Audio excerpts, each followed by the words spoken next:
Good afternoon, this is Tam Wendell with BushcraftOnFire, and we're here for our second part of making acorn bread. Now, before we get into the bread making, I wanted to show you the difference between the trees. A lot of you have been asking questions, so I'm going to start out with the white oak. You can see it has a lighter bark, and the leaves have 7 to 9 lobes. They're all rounded. Now the acorns, they're a lot bigger, and they wear their cap on the bottom. It just holds here on the bottom edge. There's a couple so you can see them. They're a lot larger.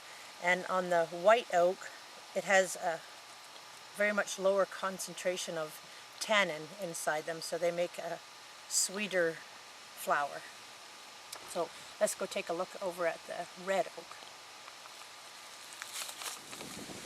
Over here we have what we call a red oak, and you'll notice the bark looks a lot different. It's darker, and the bark can range from dark gray to browns and blacks, and these are the leaves. I'll try to bring it up here to the camera. They're pointed, and the end of every leaf has a sharp bristle, and you know you have the red oak. And when you're gathering, if you look in my hand here, the difference between the white and the red, the cap comes over top of the acorn and grabs more of the acorn. There's less acorn sticking out, and these have a higher concentration of tannin.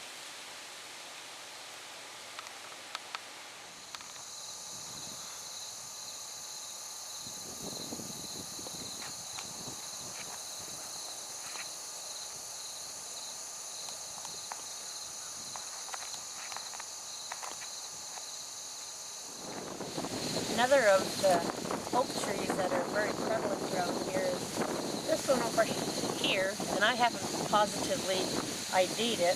It has very unique shaped leaves, and our tree books show several species of oak that looks closest to the water oak.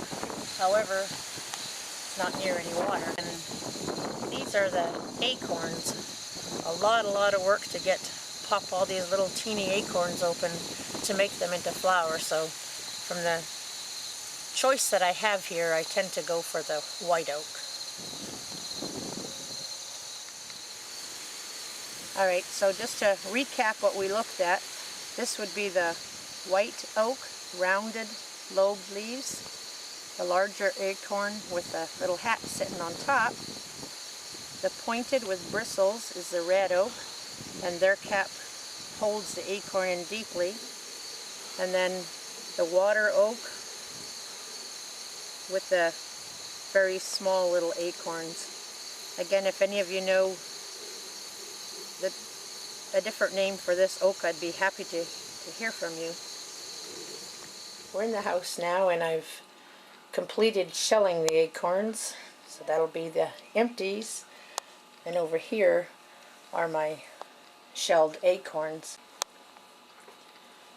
After the shelling is complete, we're going to be putting the acorns into my blender. I'll put about 1.5 cups in here, fill it 3/4 with water, and we're going to let it run for about 6 minutes at least. And when it's done running, it should look like we have a blender filled with milk. Here's about 1.5 cups of my acorns, and I'm going to fill that up. Alright, I'm going to put on the lid and turn the blender on, but I won't leave it running because it's incredibly loud.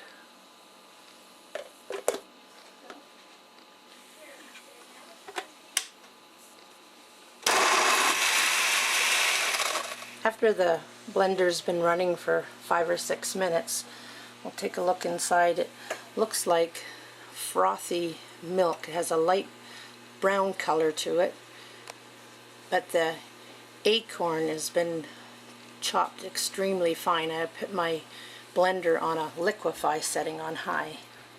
So now we're going to take it over to the sink for the next step.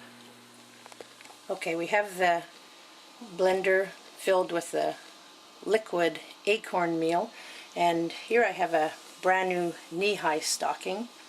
And what I'm going to do is take the stocking and place it over top. Now when you're not used to doing this, the smartest thing is to have a bowl just in case you lose your stocking, and we're going to pour it out.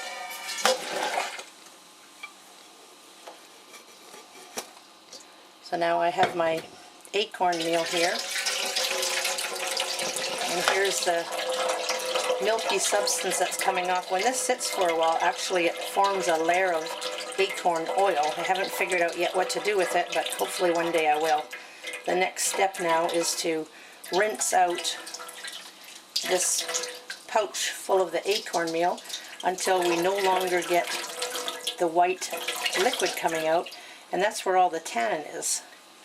So that's what we're going to be removing. So my next step is I'll take my bowl out,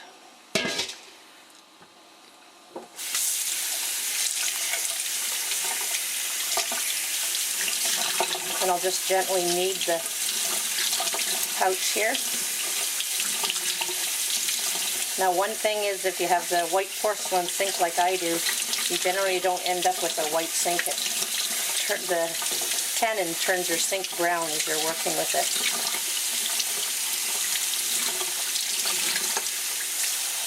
You can see the meal inside of here. Sort of looks like sand. I'm going to keep rinsing until my water's clear, and then we'll go to the next step. As you can see here, my water is running clear. I'm not getting brown water anymore. So it's time to take this batch out.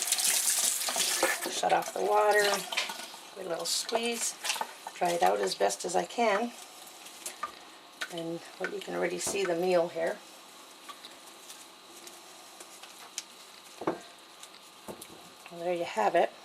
It's my first batch of the flour. At this point it's just called wet flour. And we're going to repeat these steps until I have a bowl nicely filled with my flour. Alright, here we go with batch number 2. And on to our next. Alright, we're ready with batch number 3.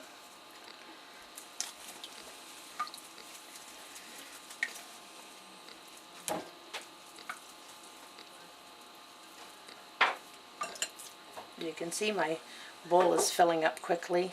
A few more batches and I should have enough to make a couple of loaves of bread. Okay, I just turned out batch number 4, and I put them into my 1 cup measurements to show you that roughly between 1.5 and 3/4 of the whole acorns ground up makes approximately 1 cup of flour each. Okay, this is the last batch and the water's running clear. I'm just going to shut the water off. What you do is just squeeze until you get all the water out. It looks like a small amount, but it's because it's so compact inside of this knee-high stocking. Okay.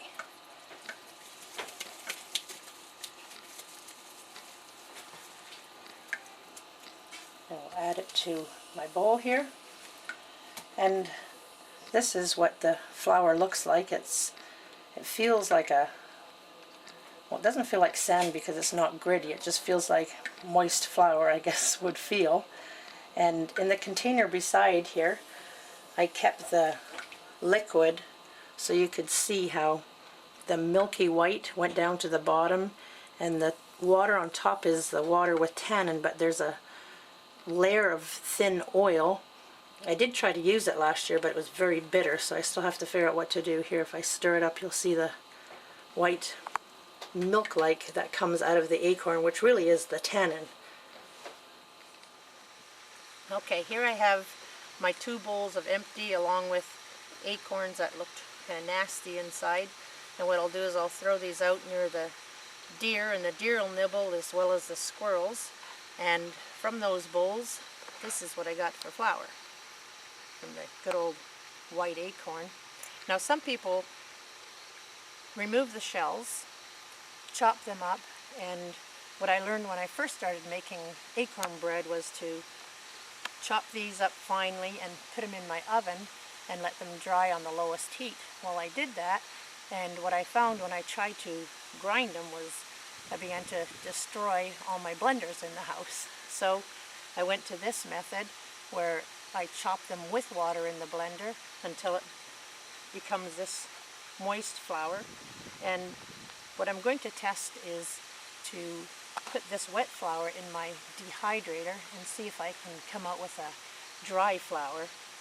But my next step with this batch will be to make acorn bread. This is Tam Wendell with Bushcraft on Fire. Thank you for joining me, and stay tuned for part 3, the making of the bread. Have a great day.